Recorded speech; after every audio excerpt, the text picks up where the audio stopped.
Hello, ninth grade. Well, we have made it. This is poem number 9, Women by Alice Walker. So you should be listening to this on Friday, March 27th, and this means that we are heading into spring break. So it's going to be nice to have a week off, even though, of course, we've been at home. We've been very busy doing all of our distance learning. So I don't know if you've heard, but we just got the announcement that GMC is going to follow Governor Kemp's mandate, so we will be doing distance learning through April 24th. So we are going to be entering phase 2 of distance learning. Ms. Grant's going to be sending more out about that. But as teachers gear up and plan for that, Ms. Grant has very kindly offered to give teachers Monday and Tuesday. So that will be, April 6th and 7th as work days as we get ready to increase the types of things that we're doing for distance learning. For instance, we've got to start having some tests and quizzes. So, that's going to give us 2 work days, and it gives you 2 additional days of spring break. So I hope that will be helpful for you and that's a little bit of good news. I know you've been working hard. A lot of you, those of you who've been following along with all of the lessons like you're supposed to. So maybe that's a little bit of good news that you get a little bit of extra time to kind of goof off and relax. I would ask you to do something for me as teachers are prepping and working to get ready for this next phase of distance learning. Do you have any ideas? Do you have any suggestions? What's working, what's not working? I've gotten some feedback, and people seem to be doing okay with the Common Lit. Doing these lessons that I'm doing seem to be helping.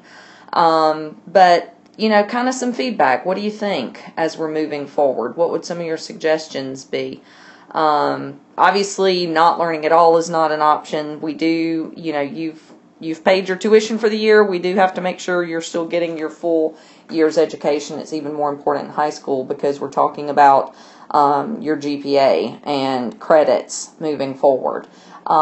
So we do have to still have some tests. We do have to still get through some learning. I've already made a decision about 1 unit that I'm going to cut just to try it because, you can't go as fast at home as you can whenever we're in the classroom.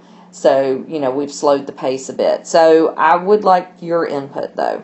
So if you have some thoughts, if you just shoot me an email, or if you are a student of Major Cooks, just shoot him an email, because he and I will be working together as we move forward to develop the rest of the 9th grade course for the year.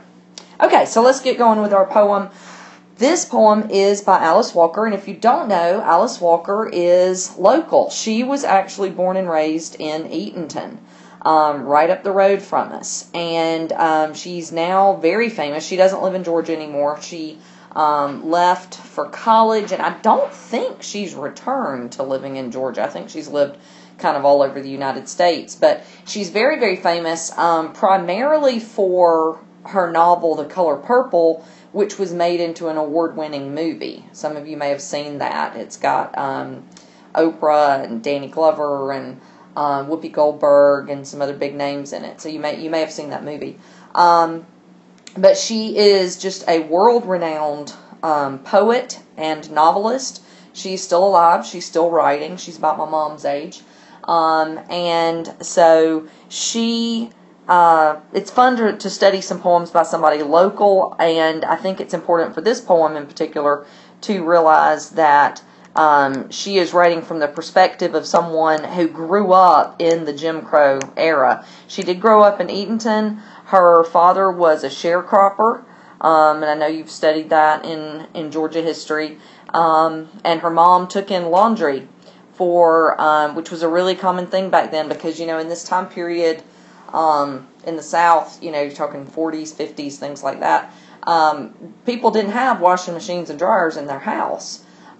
So you were going to have to do an old-fashioned kind of like a lot of times outside in a big pot boiling, water to sterilize the clothes and then scrubbing them on an old-fashioned washboard with soap and then rinsing them and then hanging them outside to dry. And I don't know if you've ever hung up any clothes to dry or not, But if you have, you'll notice that it's really stiff and uncomfortable. Like you wouldn't want to take a t-shirt that you'd hung on the line, straight off the line and try to put it on. It'd be really rough and uncomfortable because the dryer, when we put clothes in our dryer, it softens them. So they didn't have a dryer, so what they did was they ironed everything, like even sheets, and so I say all of that because some of that is going to be important for understanding this poem. So you got to kind of understand her frame of reference of what she's writing about here. Okay? So the poem is entitled Women. They were women then, my mama's generation, husky of voice, stout of step, with fists as well as hands, how they battered down doors and ironed starched white shirts, how they led armies, head-ragged generals across mined fields, booby-trapped kitchens, to discover books, desks, a place for us, how they knew what we must know without knowing a page of it themselves. Okay, so obviously this poem is an homage to her mother and the women of her mother's generation. Homage meaning that it's sort of praising them and showing them respect for what all they went through and what they accomplished. So when she starts out by saying, they were women then, she's looking up to them. It's definitely a show of respect for what they went through. She says they were husky of voice and stout of step. So just with those very few lines, you can get a picture. And if you notice, just looking at the poem on the page, it looks very different, doesn't it? It's very almost halting because you've got so many lines that just have one word, and then others that just have, one or two words. And there's a really interesting tempo and meter going on here. And this is, of course, obviously a modern poem, so she's sort of playing with that a little bit. But in explicating this poem, if you were writing an actual explication, like a paper where you were explicating the poem, which is something that Major Cook and I had to do in college, then you would certainly want to talk about how the poem looks on the page. Like, why did the poet choose to do that? And so we'll look at that in just a second. But it's interesting because she's being very elliptical. She's leaving out a lot of words. So she is using an economy of words. The words she chooses are powerful and important. When you are writing a poem with so few words, we talked about this in our very first poem when we did Harlem or Dream Deferred by Langston Hughes. When you're using so few words, those words are chosen with such care. And so again, that ties into diction, the poet's choice of words. And so it's interesting that just by saying that her mama's generation was husky of voice and stout of step, you get an image. Just right there, you get an image with very, very few words of the type of woman she's talking about. She says, with fists as well as hands, how they battered down doors. Okay, so obviously she's not being literal here. So this is a metaphor, right? She's not talking about them literally knocking down doors. So it's a metaphor. Well, if it's a metaphor, what is it comparing? So it's comparing literally knocking down a door to what? What kind of doors were they knocking down? Okay? I think it's pretty obvious that she is talking about, the unequal laws. This is the Jim Crow era. This is fight for civil rights time. So knocking down these doors, these barriers, and of course, who are they knocking them down for? Their children. She gets to that at the end. But trying to knock down these barriers to their children getting an equal education to everybody else. So this is the fight for Brown versus Board of Education. So she mentions that in addition to doing that, they're ironing starched white shirts. And again, that's the reference I was telling you about before we started, where so many black women of her mother's generation took in laundry for white folks and did, because it was a long back-breaking work to do. And so a lot of people would send out their laundry to various people to have that done. And so that's what her mother and many others of that generation did. So I think it's interesting how they're ironing starched white shirts. I think that's a nice little play on white, because the shirts themselves may have been white, but they also very often were for white people. because that's who they're, that's whose laundry they're taking in. That's part of how they're helping to make a living. She says how they led armies, and she describes them as being head-ragged generals. So what would the armies be that they're leading? Again, we're talking about a metaphor. And why did she describe her mother and their generation as head-ragged generals? So you can kind of picture them with like the scarf or something tied around their hair.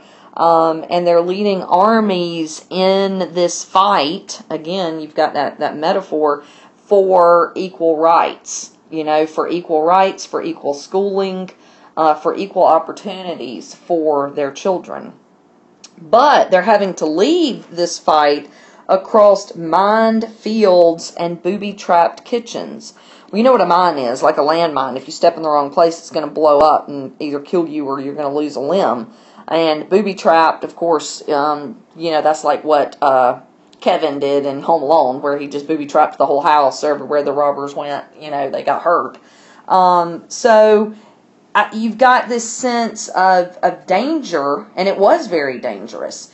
If you've seen... We've talked about this before. If you've seen The Help or read the book The Help, that kind of gives you a good idea of the danger that was involved. People could lose their job. If you lost your job, you probably wouldn't be able to get another one because they would spread the word, not to hire you. You had to worry about the KKK. If you're making too much noise and everything and leading marches and all that, the KKK might show up on your family's steps with burning crosses and threatening to hang you, pull you out and lynch you. So it was very dangerous. It's not like you didn't have this sort of very self-assured freedom to assemble like we all sort of take for granted now, because the repercussions of that could really come back on you. So that's why metaphorically, as they were leading this fight for equal rights and for equal schooling opportunities, it was dangerous. It was a dangerous time. There were people who suffered severe recrimination for that. And the reason they're doing all this, why are they putting themselves at danger? Why are they metaphorically fighting this war? Well, it's to discover books, desks, and a place for us. So again, that idea of equal rights, and particularly in this case, equal education. And I know we've talked about it before. I know you've studied Brown versus Board of Education, that even when that passed, I think it was 1954, that wasn't the end of it. It's not like that passed and, magically, all schools were integrated the next day. Not at all. Like we talked about whenever we were getting ready to read To Kill a Mockingbird, a lot of schools in the area did not integrate until, late 60s, even on into early 70s. So it was still a battle, even though the law was in place. To have things actually change was still a battle. But that's what the women of her mother's generation did. They led this battle to be able to secure an education for their children. And there's a lot of success stories that you can point to for that, but Alice Walker's family is certainly one of them. I mean, her mother and her father, I don't think either one of them completed high school because they both had to start working. And then Alice Walker herself has a PhD. So she went on to get a lot of education, and that's exactly what her parents wanted for her. And so that's what she's talking about here, is that they fought this battle to discover books, desks, a place for us. So an equal opportunity to be able to pursue careers, to be able to pursue education, to be able to seek the American dream, that you can, be anything you want to be if you work hard. And she says that of these women, how they knew what we must know without knowing a page of it themselves. So what do you think she means right there? Basically, she's saying that even though the women of her mother's generation were not themselves educated, that had been denied to them. They might have had somewhat of an education, but it was certainly during the Jim Crow era, and we looked at some examples of that before we did To Kill a Mockingbird, of the vast differences So they might have had some education, but many of them would have had to have dropped out before they completed high school to start work and to start supporting their families. So they were not very well educated, but they knew how important it would be for their children to be educated. And it's some of that kind of stuff that we sort of take for granted in today's time, but if you speak to someone older in your family, like a grandparent or even a great-grandparent, if you're still fortunate to have somebody like that living, they may ask you a lot about your schooling and about how things are going, and and really try to impress upon you how important that education is. And you may kind of, have always kind of looked at it like, oh, yeah, I know, I'm going to school. But you have to realize that a lot of people from that generation didn't have those opportunities that we have. And so they know how important education is, how it levels the playing field, how if you are able to get that education that, all kinds of doors and opportunities are open to you that would be closed if you're not able to seek it. Okay? So that's basically what the poem means. Obviously, a big thing is the extended metaphor that's carried throughout. And the metaphor, this war that her mother and the other head-ragged generals are leading is basically the equal rights movement and the fight for, civil rights and schooling and all of that kind of stuff. The imagery, again, we talked about a little bit, comes through real clearly, largely because of the diction. The word choice is very careful, but it's very dramatic. And so even in very few words, you're able to get some very clear mental images there. And then again, just looking at it on the page, the meter, the tempo, the beat of the poem is very halting, I would say, slow, almost reverential as she's talking about what they had to do. You could look at that a couple of different ways. You could look at it as her sort of the speaker of the poem trying to fully express her gratitude in this very sort of slow, halting way, realizing the magnitude of what the women of her mother's generation had accomplished. Or you could also look at it as the halting nature with which her mother's generation had to approach the topic of trying to secure an education for their children, how they had to be so careful, the way you would haltingly go across a mined field, stepping very carefully to make sure that you didn't lose your life. So I do think the meter is very deliberately, haltingly, and slow, although you can look at it as a couple of different reasons for why it would be that. Of course, I'm sure you could tell this is free verse. Obviously, there's no set rhyme scheme, no set meter, but she's doing some interesting things with it nonetheless. Okay, so finish filling out that poetry sheet. Hold on to that packet. Your packet has, of course, we've still got another poem that we'll do when we get back, but also that packet, even if we don't have you scan it all in and turn it in, Major Cook and I are talking, and we've got some ideas for what we could have you do, and you will need that packet, okay? So make sure that you filled it out thoroughly and carefully, and that you don't lose it over spring break, because you're going to need it, okay? There will be a test, if not two tests, like we originally planned, over this unit. So make sure you fully listen to all of the recordings. Make sure you filled out that poetry analysis packet. And just don't forget about everything that's coming, okay? I know some of you may be wondering about AR. We're looking at various options there. For now, just keep reading. It's certainly never going to hurt you to read. So keep reading those AR books. Hopefully that'll be a little bit of an enjoyment and a way to escape. One of my favorite quotes, and I'm not sure who it's by, is that reading gives us a place to go when we have to stay where we are. So feel free to escape this voluntary shut-in that we're doing, not only through TV and video games and fun stuff like that, but also through the written word. Have a wonderful spring break. Get some rest.